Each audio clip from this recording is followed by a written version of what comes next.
KPCC പ്രസിഡന്റായി advocate Sunny Joseph MLA-യും UDF കൺവീനറായി അടൂർ പ്രകാശ് MP-യും ചുമതല ഏറ്റെടുത്തു. മുൻ KPCC president K. Sudhakaran Sunny ജോസഫിന് ചുമതല കൈമാറി.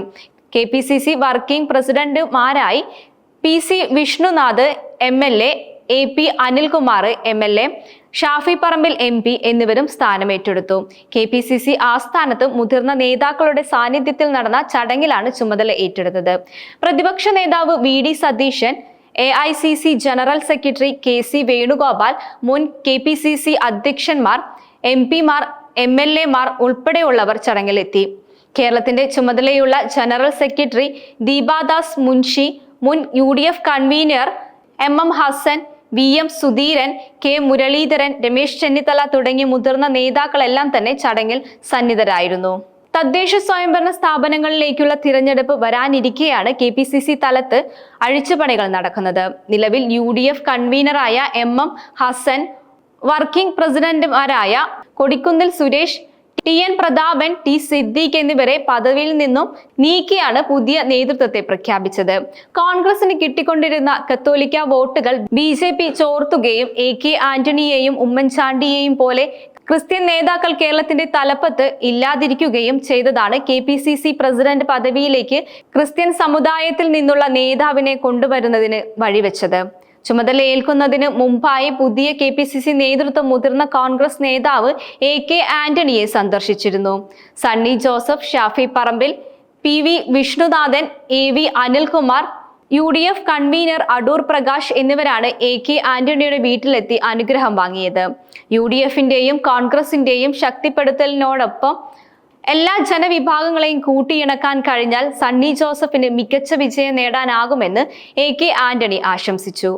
പുതിയ നേതൃത്വം കഴിഞ്ഞ ദിവസം മുൻ മുഖ്യമന്ത്രിമാരായ ഉമ്മൻചാണ്ടിയുടെയും K. കരുണാകരന്റെയും സമൃദ്ധി മണ്ഡപത്തിലെത്തി പുഷ്പാർച്ചന നടത്തിയിരുന്നു. നേട്ടങ്ങൾ എണ്ണിപ്പറഞ്ഞ് സുധാകരൻ തന്റെ കാലയളവിൽ സംസ്ഥാനം കോൺഗ്രസ് കൈവരിച്ച നേട്ടങ്ങൾ എണ്ണിപ്പറഞ്ഞ് സ്ഥാനമൊഴിഞ്ഞ KPCC അധ്യക്ഷൻ K. സുധാകരൻ നേട്ടങ്ങൾ മാത്രമേ തന്റെ കാലത്ത് ഉണ്ടായിരുന്നുള്ളൂ എന്നും കോട്ടങ്ങളൊന്നും തന്നെ സുധാകരൻ ഉണ്ടായിട്ടില്ല എന്നും പറഞ്ഞു.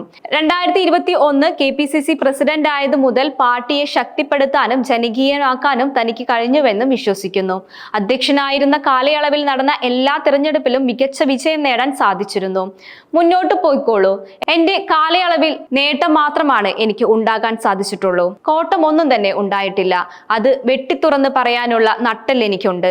അങ്ങനെ പറയുന്നത് യാഥാർത്ഥ്യ ബോധത്തോടു കൂടിയാണ്.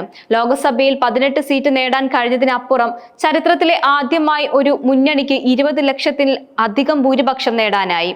ക്യാമ്പസുകളുടെ KSU തിരിച്ചുവരവ് നടത്തി. അതിന് കാരണം അവർക്ക് താങ്ങായും തണലായും KPCC നിന്നുകൊള്ളും എന്നതാണ്. CUC-കൾ രൂപീകരിച്ചെങ്കിലും അത് മുന്നോട്ട് കൊണ്ടുപോകാൻ സാധിച്ചില്ല. തന്റെ പിൻഗാമി സണ്ണിയെ അത് പൂർത്തീകരിക്കാൻ ഏൽപ്പിക്കുകയാണ്. എല്ലാ തലത്തിലും സംഘടനയെ ചലിപ്പിക്കാൻ കഴിഞ്ഞതിൽ അഭിമാനം കൊള്ളുന്നു. ആസന്നമായ നിയമസഭാ തദ്ദേശ തെരഞ്ഞെടുപ്പുകളെ നേരിടാൻ കർമ്മ പദ്ധതികൾ തയ്യാറാകുകയാണ് മുന്നോട്ട് പോകുന്നത്. സുധാകരൻ പറഞ്ഞു. സെമി കോഡ് സംവിധാനത്തോട് പാർട്ടിയെ എത്തിക്കുമെന്നായിരുന്നു ചുമതല ഏറ്റെടുത്തപ്പോൾ പറഞ്ഞത്. ഇക്കഴിഞ്ഞ 4 വർഷത്തെ പ്രവർത്തനം പരിശോധിച്ചാൽ ഏറെയും സാധ്യതയുള്ളതാണ്. ഗുരുതരമായ പരസ്യ പ്രതികരണങ്ങളും അച്ചടക്ക ലംഘനങ്ങളും റിപ്പോർട്ട് ചെയ്തിട്ടില്ല.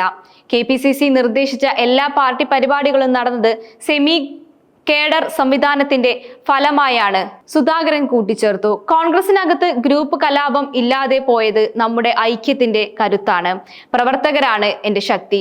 അവരോടൊപ്പം എന്നും ഉണ്ടാകും. CPM-നെതിരെയുള്ള പോരാട്ടത്തിൽ മുന്നിൽ പടയുയർത്താൻ ഞാനുണ്ടാകും. എനിക്ക് ആരെയും ഭയമില്ല. പ്രവർത്തകരെ സംരക്ഷിക്കാൻ ഏതറ്റം വരെയും പോവും. പലരും കേസിൽ കുടുക്കാനും ജയിലിലാക്കാനും നോക്കിയിട്ടുണ്ട്. 56 ഇഞ്ച് നെഞ്ചളവുള്ളവരോട് ഇരട്ട ചങ്കുള്ളവരോടും ഒരു വിട്ടുവീഴ്ചയുമില്ല എന്ന നിലപാടാണ് ഉള്ളത് എനിക്ക്, സുധാകരൻ പറഞ്ഞു.